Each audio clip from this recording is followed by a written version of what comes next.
Tidakkah ada rasa malu walau sedikit?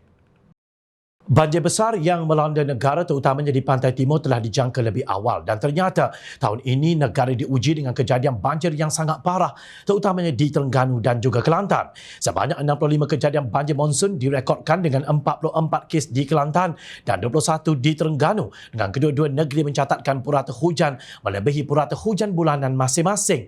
Mengambil data pada 21 Disember lalu di Terengganu, jumlah mangsa banjir meningkat kepada 40,456 orang daripada 11,097 keluarga. Daerah Kemaman merekodkan jumlah mangsa paling ramai iaitu 9,147 orang yang ditempatkan di 30 PPS. Besut 8,536 orang, Hulu Terengganu 5,893 orang, manakala Dungun 4,419 orang. Manakala di Kelantan seramai 31,487 orang daripada 9,055 keluarga berada di PPS pada tarikh yang sama. Atas rasa keprihatinan dan tanggungjawab, Kerajaan Persekutuan mengumumkan peruntukan segera berjumlah RM50 juta masing-masing untuk Kelantan dan Terengganu sebagai bantuan awal untuk meringankan beban rakyat akibat bencana monsun Timur Laut.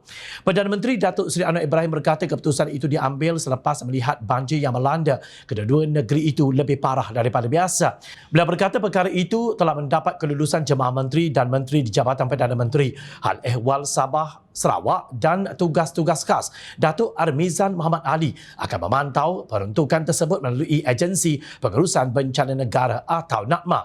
Memandangkan banjir ini lebih parah daripada biasa, walaupun saya telah maklumkan Timbalan Perdana Menteri Ahmad Zahid Hamidi yang ke sini beberapa hari lalu telah memberi kelulusan RM12 juta, saya setuju setelah bincang dengan Kementerian dan Jemaah Menteri tadi untuk luluskan segera RM50 juta untuk Kelantan dan RM50 juta untuk Terengganu.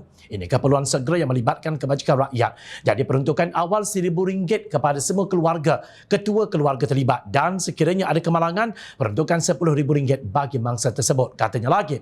Mengulas lanjut, Anwar berkata ekoran bencana banjir yang melanda pantai timur Kelantan merupakan negeri pertama yang beliau adakan lawatan secara rasmi selepas diangkat menjadi Perdana Menteri. Kebetulan Kelantan ini negeri pertama yang saya kunjungi dan Tambun di Perak bukan lawatan negeri. Kelantan negeri pertama saya pilih selaku Perdana Menteri yang baharu. Ini menunjukkan kesediaan saya untuk bekerja sama dengan semua dan saya ucap terima kasih kepada Menteri Besar Datuk Ahmad Yaakob, pegawai-pegawai jajahan dan juga pihak Jabatan Pengairan dan Saliran Negeri yang memberi taklimat lengkap dan saya beri jaminan langkah percepat projek Tempatan Banjir Sungai Golok Fasa 1 dan Fasa 2. Katanya lagi. Anwar berkata beliau sedia maklum tentang penangguhan sementara projek Tempatan Banjir tersebut kerana beliau mahu dijalankan secara tender terhad untuk memastikan tiada kos berlebihan. Jelasnya lagi, beliau memberi jaminan selaku Perdana Menteri dan Menteri Keuangan sebaik saja JPS mengemukakan dokumen berkaitan tender terhad kepada Kementerian Keuangan, projek tersebut akan dipercepatkan. Sementara itu, Kementerian Sumber Asli Alam Sekitar dan Perubahan Iklim NRECC akan menjalankan 40 projek berkaitan tempatan banjir serta saliran mesra alam dalam usaha mengurangkan risiko banjir di negeri Kelantan dan Terengganu. Menterinya Nik Nazmini Ahmad berkata sebahagian daripada projek dijalankan Jabatan Pengairan dan Saliran JPS di bawah pelaksanaan rancangan tempatan banjir RTB itu juga sedang dijalankan sekaligus meningkatkan bilangan penduduk yang dilindungi daripada kesan banjir sebelum ini. Di Kelantan saja terdapat dua projek utama RTB dalam pelaksanaan iaitu projek pembangunan Lembangan Bersepadu PLSB Sungai Kelantan dengan kos RM456 juta dan kini sudah 87.74% status kemajuan fizikalnya yang dijangka siap pada 20 April 2023. Selain itu, projek PLSB Sungai Golok membabitkan 3 fasa iaitu fasa 1 di Jalan Keselamatan dan pembangunan Kesban sudah mencapai 71% kemajuan fizikal yang dijangka siap pada 13 Ogos 2024. Bagi fasa 2, status terkini pada peringkat tender dan dijangka surat setuju terima kepada kontraktor dapat dikeluarkan pada Mac depan. Manakala fasa 3 dilaksanakan melalui peruntukan of budget dan anggaran kos keseluruhan projek sebanyak RM2.156 bilion. Katanya kepada media selepas program gerak kerja pasca banjir NRECC di Sekolah Kebangsaan Bendang Pak Yong semalam. Selari dengan jaminan Perdana Menteri Datuk Seri Anwar Ibrahim yang ingin mempercepatkan projek Jabatan Banjir, Nik Nazmi berkata agensi berkaitan akan menyegerakan laporan berhubung PLSB untuk tindakan selanjutnya supaya projek dapat diteruskan segera.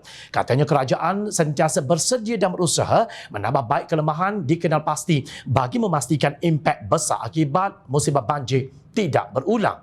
NRECC turut menyumbangkan bantuan bernilai RM148,000 yang disumbangkan Suruhanjaya Tenaga ST dan Tenaga Nasional Berhad TNB bagi membantu masa terjejas akibat banjir. Katanya, begitulah prihatinnya kerajaan dan Perdana Menteri yang satu ketika dahulu menjadi bahan fitnah, tomahan, hinaan dan kejian mereka yang membencinya tanpa alasan dan mungkin kerana hasutan pihak tertentu. Baru saja dilantik menjadi pemimpin utama negara. Negeri pertama yang disinggahnya adalah negeri pembangkang yang mengejinya demi rakyat tanpa memilih bulu dan fahaman ideologi.